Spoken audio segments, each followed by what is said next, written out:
Thanks for joining us. You've tuned into ARIRANG News. It's Thursday, October 13th here in Korea. North Korea's intensifying military provocations have sparked a national debate on whether South Korea should arm itself with its own nuclear weapons. And today, South Korea's National Unification Advisory Council asked the presidential office to consider redeploying American tactical nuclear assets. Our Song Ji-sun starts us off.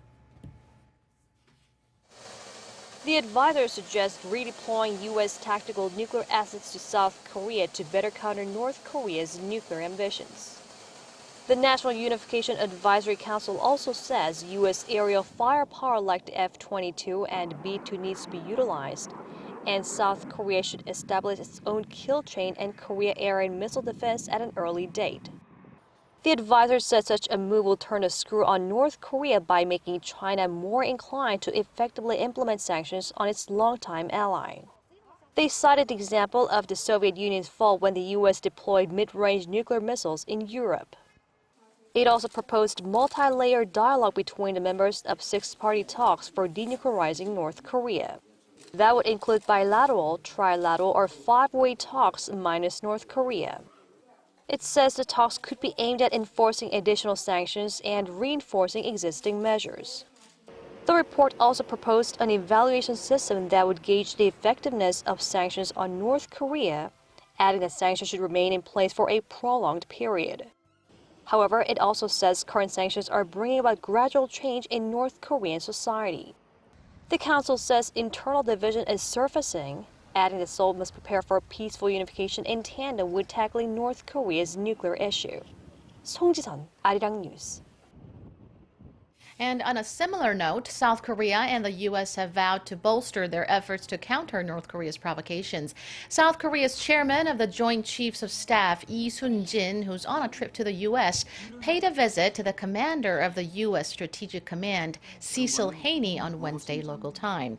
Lee reaffirmed that Washington's extended deterrence against North Korea's nuclear and missile threats is rock solid. Haney said the U.S. is fully ready to confront North Korea over its provocations to maintain peace and stability on the peninsula and in the region. Yi also inspected U.S. assets such as the B-2 stealth bomber and B-52 strategic bomber. He's scheduled to meet with his U.S. counterpart on Thursday in Washington, D.C. for the 41st Military Committee meeting to discuss security issues surrounding Korea. Korea's central bank has held its key rate steady at 1.25% for October as policymakers gauge the impact of lingering uncertainties at home and abroad before making their next move. Our Shin Se-min at the Bank of Korea for us this afternoon. Korea's central bank is weighing its options after announcing it would hold its key rate steady at an unprecedented low of 1.25% at its monthly monetary policy meeting Thursday morning. This marks the fourth consecutive month that the Bank of Korea has held the rate unchanged after its surprise trim in June when it slashed the figure by 25 basis points. The wait-and-see approach is seen as having been influenced by the government's recent expansionary fiscal policy in which it implemented a budget supplement and vowed to commit an extra $9 billion this year, while also promising to increase spending next year. Thursday's decision also comes on the back of looming worries over the country's mounting household debt, which has frustrated the country's economic growth. Korea's household debt had already risen to a record 1,200 trillion won, or over $1.1 trillion as of the end of June, up 11% from last year.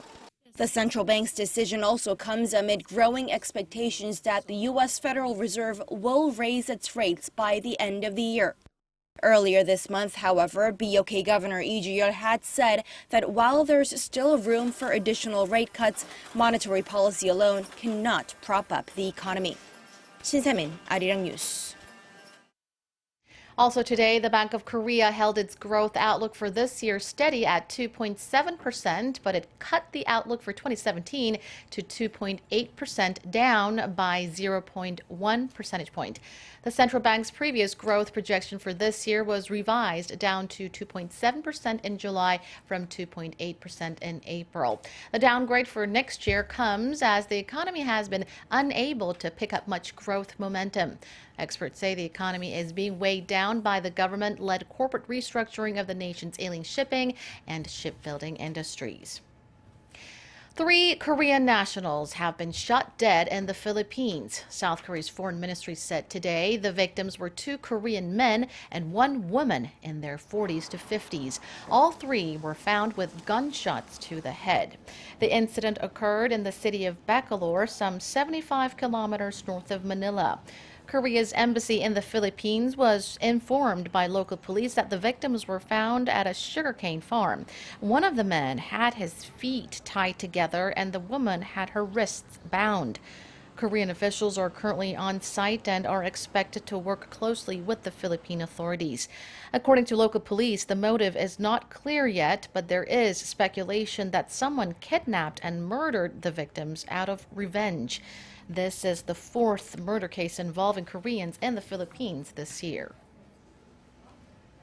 Korea's Ministry of Oceans and Fisheries has just announced that 2 more Chinese fishing vessels have been captured off the coast of Sinan County in Jeollanam-do Province, bringing the tally for this week to 6.